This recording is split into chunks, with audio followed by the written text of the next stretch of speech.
I've had some creepy encounters before, but this was the only one where I'm positive I was in danger. So, I was around 17 years old at this time. I really wanted to learn how to play guitar, and this guy I had a crush on offered to teach me how to do so. We decided to meet up at a park one summer afternoon. I got there a little bit early and decided to just wait at a bench inside of one of those little hut things you'd see in every generic suburban park.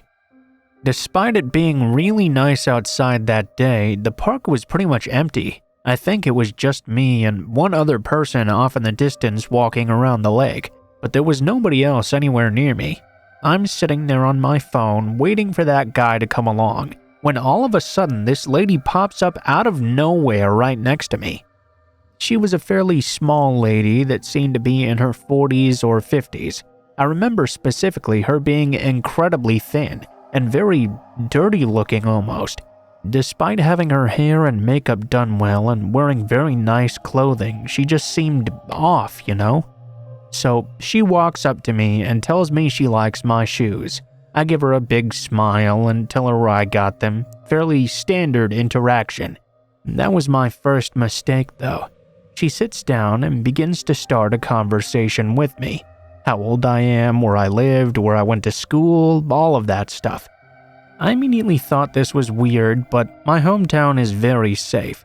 The police there are basically just pest control for animals that get into stores and such.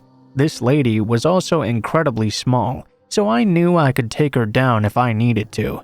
She was speaking with a very heavy accent and didn't seem to know much English. I figured that maybe she was just new here and wanted to make a friend, so I didn't want to seem rude. I keep talking to her, giving her vague answers whenever I could, when all of a sudden she says, "Oh, you're so beautiful. I love your skin and hair." Without even giving me time to react, she pulled out her phone and snapped a photo of me. Okay, now that was really freaky, and I know this was dumb of me. I told myself that maybe this was just a cultural difference. Perhaps snapping a phone randomly wasn't actually that weird. I kind of didn't react. I just hoped that guy would be showing up sometime soon. At this point, the lady had been talking to me for 15 or 20 minutes. I was getting pretty weirded out now and trying to make my responses to her short as possible in the hope she'd get bored and leave. She didn't though. Finally, the guy showed up. He's a big military guy that doesn't look like someone you'd want to mess with, so I immediately felt safe and made it very clear I knew him. Because this lady was sitting so damn close to me, my friend thought that we knew each other. He went up to her and introduced himself. Well, she did not like that at all. Her face fell immediately as soon as she saw him. She tried to hide it, but she hardly spoke to him or acknowledged him at all. Instead, she turned to me and asked if this was my boyfriend. Well, we both did that thing where we very hurriedly said no and made it clear we were just friends. Well, apparently, she completely ignored us saying that because almost immediately she jumped up and started running off. "Oh, you guys are such a cute couple." She pulled out her phone and took yet another photo of me, this time in a way that she got my full body in the shot. After she took it, she pretty much immediately left. I noticed that she went around this big corner toward the bathrooms and seemed to just disappear altogether. I was watching very closely and I never saw her come around the other side. The guy I was with asked me if I knew who that lady was. I said I'd never seen her before. She just started talking to me randomly. We both kinda shrugged it off as a weird interaction and went about our guitar lesson. Having my crush at the time teach me how to play was clearly my main focus in this moment. I pretty much forgot all about that weird encounter, and I didn't really think about it that much ever again. That is, until about a year later. So, a little bit of context here. Pretty soon after my encounter at that park, I moved away to Spain for a year of college. So now the rest of this story takes place there. I was sitting in my dorm one night falling down a YouTube rabbit hole when I happened to stumble across a video of people telling their sex trafficking stories. All of their encounters seemed to be very familiar to me. All of a sudden, I remembered that encounter I had with that lady at the park, and I decided to on a whim Google sex trafficking in my hometown. I wanted to calm my nerves. I mean, there's no way that little woman could be a sex trafficker, right? Oh boy, was I wrong. I Google my hometown and immediately an article pops up about a woman being arrested in September for running 2 sex trafficking rings in my town. This happened just 2 months after my interaction with her as well. I was thinking this couldn't possibly be the same lady. I continued reading about how she kidnapped women and girls in my town and held them hostage at a massage center, then would sell them in the US and ship them out of country. Then I get to a mugshot, and my blood runs cold. On the screen, I see that very same small lady, with a description saying she's in her 50s. I recognized her immediately. I freaked out and FaceTimed the guy I was with at the time. I showed him the mugshot to confirm it was her, and without me saying anything, he said, "Oh hey, that's the lady we met in the park, right?" Needless to say, I lost my shit and freaked out for a day or two. The thing that freaks me out the most was that as far as I'm able to find out, she was the only person arrested, and there's no way she could have done all that alone. She was incredibly small, enough to the point where I didn't even feel threatened by her at all when we interacted. There's no way she would have been able to take someone without help. And yet somehow, no one else was found guilty of sex trafficking in my town or anywhere nearby. I've since moved back, and I truly think that moving away for a year may have saved my ass, although I don't know if someone still has those pictures of me out there.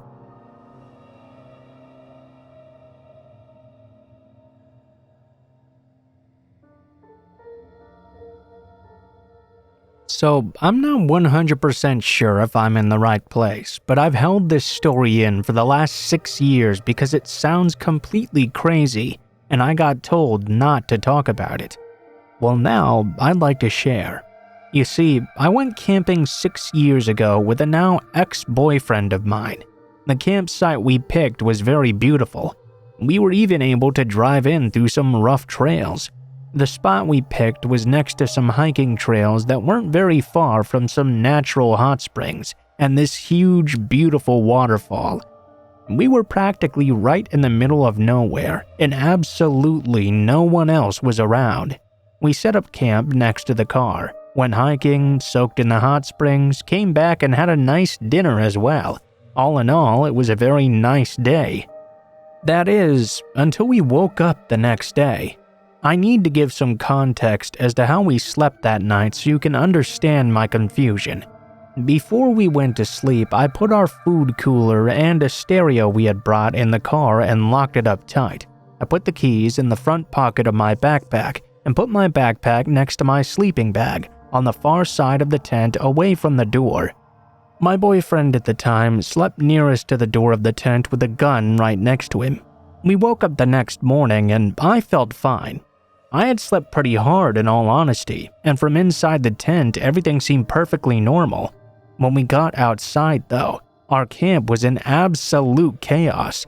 The fire pit we had made was completely ruined. The cooler had been thrown and food scattered all over the place. The stereo was smashed to pieces laying next to a tree. All of the car doors were open, including the trunk. We stood there for a minute in silence, just taking it all in.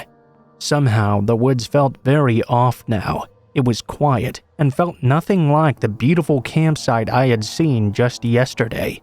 Everything about these woods felt so wrong. My ex immediately accused me of not locking the car the night before, and that an animal must have gotten into our things. I promised, though, that I had locked it. I went into the tent to grab my keys from my backpack, only to realize that they weren't there. I would find them later after a bit of searching on the ground, right next to the car. Needless to say, we quickly threw everything that wasn't ruined in the trunk and left. My boyfriend was extremely quiet and refused to talk to me about what just happened. Finally, he spoke up when we were almost home and told me he'd had a strange dream the night before. You see, he dreamed about someone kneeling over him in the tent and grabbing his gun, holding it over him and just staring at him. When I tried to ask him more questions, he got very quiet again and said he didn't want to talk about it anymore and I shouldn't talk about it ever again either. I've tried really hard to forget, but I just can't. Something really wrong happened to us in the woods that night.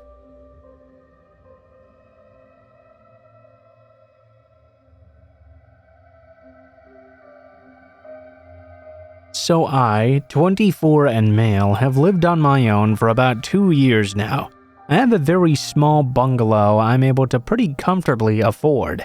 In this bungalow, I have an attic area. At a guess, I'd say it's about 5 by 5 meters in size. You can only really stand there in the very center. Anyway, I work the night shift at a factory, basically just sitting on my phone all night, so I usually get in at around 8 a.m. I was coming home last Thursday during a heavy storm. I got into the house and went to sleep right away. When I woke up, I went on my phone and saw that I was so tired that I'd forgotten to check my notifications. I have a Ring camera outside my door, which shows me anyone who would have come into my room. Well, I saw the camera had been tripped at 7:42 a.m. I'd gotten into the house at around 8:10 or 8:15. I checked the video, only to see that it was a man. He was pressed right up to the door, fumbling around with the handle. He did this for about 10 seconds until he spotted the camera.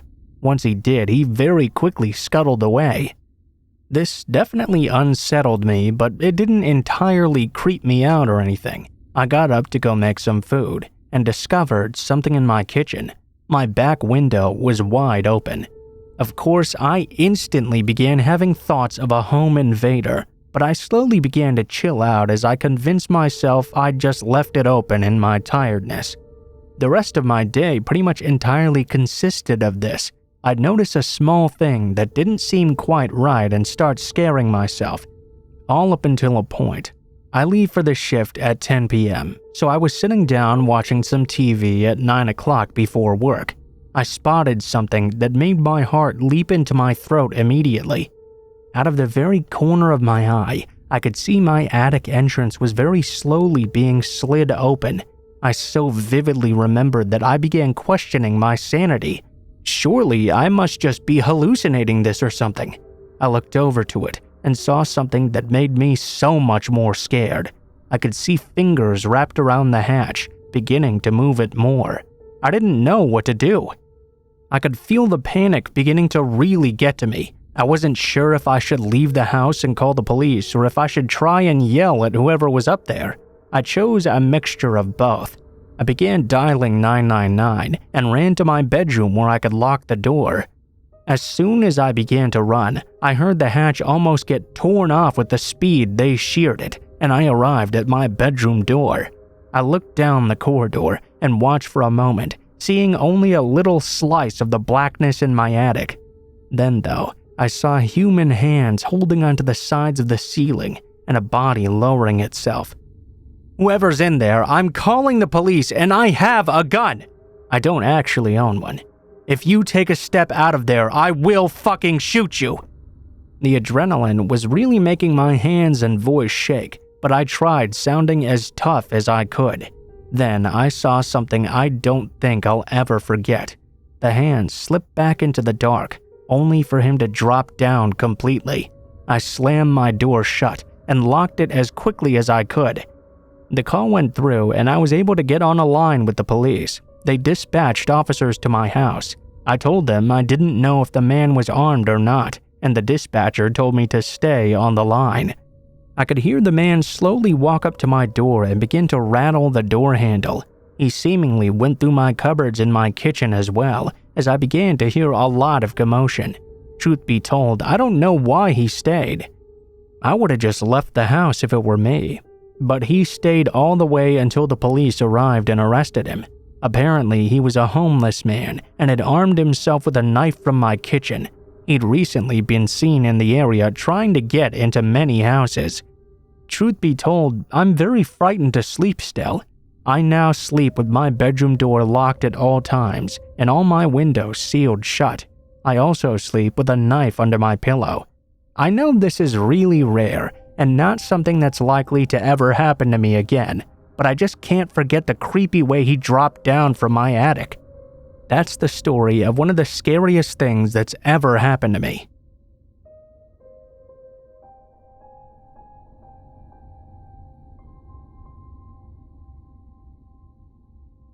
This happened quite a while ago when I was home alone with just my dog.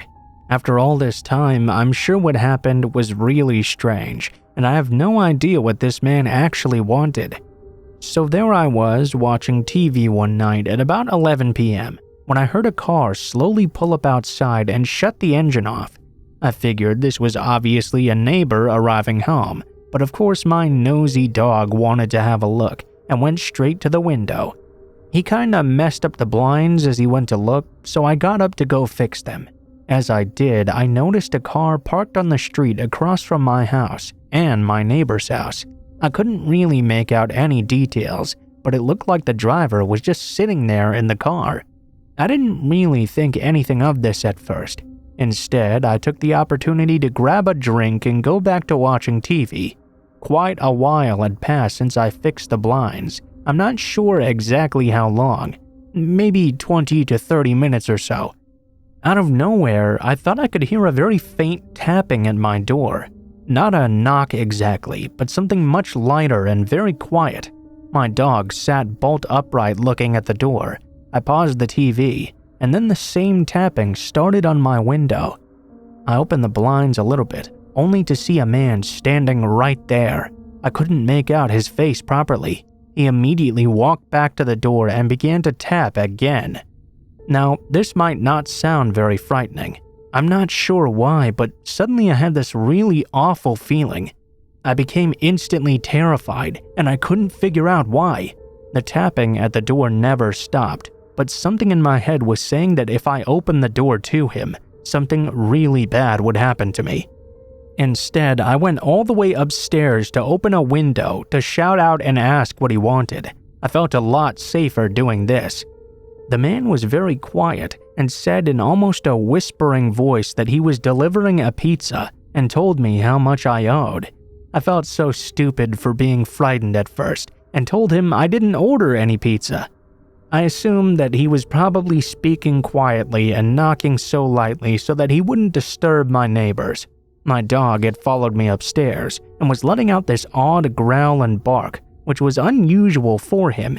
I was trying to shush him when the man downstairs told me he indeed had the correct address and I better get downstairs now and open the door to pay what I owed and collect my food before it got cold. Obviously, I was really confused because I most definitely hadn't ordered anything. I was just about to tell him that again when I noticed that he did not have a pizza. In fact, he was not carrying anything at all. I told him again he had the wrong address, and he got very angry. Now he demanded that I open the door. He was going between angry and trying to desperately persuade me to go back downstairs. I asked him if he was delivering pizza, then where was it? He yelled out he had a hold of it. It was really dark, but not so dark that I couldn't see. He definitely did not have anything in his hands. My dog was making quite a fuss now. The stranger had turned into a broken record almost. Come downstairs, open the door, do it now.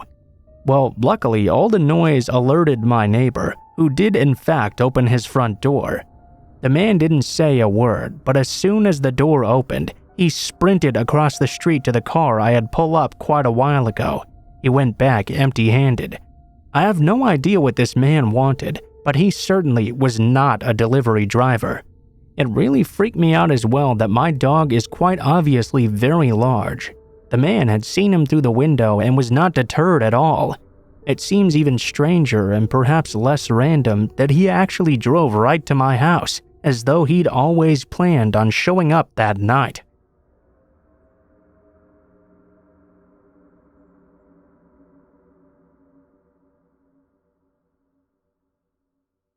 This happened a few years ago, when I was still living with my mom and I had borrowed her car to go see my then boyfriend for the evening. It was around midnight or so when I got back to my neighborhood, so the roads were completely empty. As I was driving along, I noticed this dirty, run-down, rusted white utility van. You know, the kind a maintenance guy would drive, and I noticed it was following me. I never saw the driver's face, but I got this immediate sinking feeling in my stomach. Something felt wrong about this van. Now, I was only 20 years old at the time, but I knew better than to just drive straight to my house and let this person know where I lived. No matter how desperately I wanted to just go home and ignore this. I wasn't actually 100% sure they were following me yet though. I didn't want to jump to conclusions just because it was late and I was alone being paranoid about this creepy looking van. So, I drove to a shopping complex a few minutes out of the way that was well lit and had a public library to see if I would be followed. Initially, I thought I'd lost that van, but I decided to wait in the lot for a few minutes. I just had this bad feeling I couldn't shake. Sure enough, I noticed it after a minute.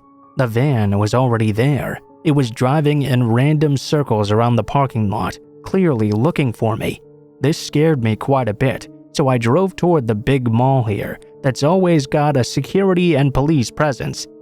It was at about the midway point between where I lived and where I was. I parked in a well-lit area, although it was empty. It was a 24-hour McDonald's parking lot where I had a great view of the roads and the mall. It wasn't super easy to spot either. I waited there to see if the van would show up looking for me. It did.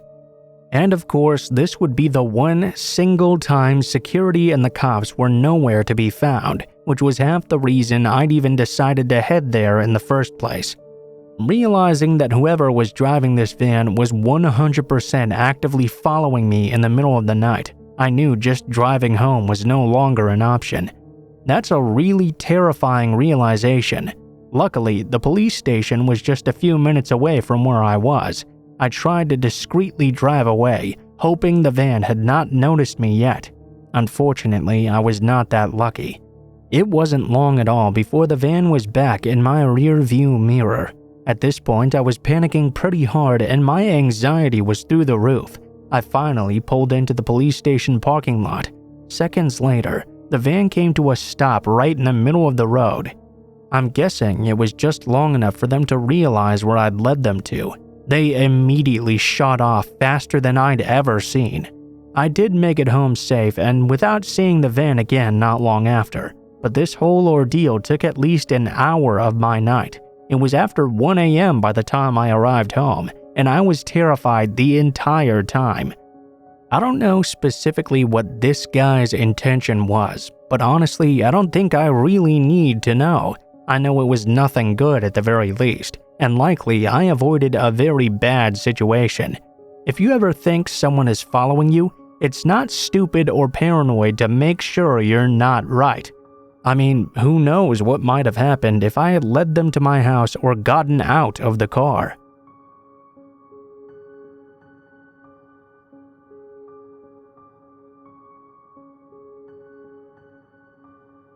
My parents live next door to a small red house. Our backyard faces the side of their house, which has a deck and 2 large windows. Around front, there were always at least 3 cars parked outside. Oddly enough though, in the entire 10 years I lived there, I never once saw anyone enter or leave. Once when I was 12, I saw shadows thrown against the far wall that was visible through one of the windows. When my sister moved out, I took up her bedroom, a large open converted space in the basement, which had a door and an outdoor stairwell, which led to the backyard. The door had a small window on it, which my sister had covered with a Pulp Fiction poster. I redecorated a bit and replaced that poster with some of those half-sheer curtain things. The way the room was set up, if I was lying in bed or sitting on the couch, I would be facing that door. Well, when I first moved down there, I noticed that sometimes at night I would hear the sounds of like leaves crunching in the stairwell or something. I chalked it up to my cat at first, who liked to roam around the neighborhood a lot. I had no reason to suspect otherwise until a few weeks later. One night when my parents were away on business, my boyfriend and I were sitting on the couch smoking. Suddenly he got very stiff and was just staring at the window. I asked him what was wrong, and he said, "I think I just saw a camera flash." I kinda just laughed it off at first and chalked it up to him being high. I mean, who would want a picture of two people getting stoned in the basement? Still though, the seeds of paranoia had been sown, and it was not easy to get settled down for sleep that night. I couldn't resist just looking at that gap between the curtains. There was no light at the bottom of the stairs, so if someone really was down there, I'd be none the wiser.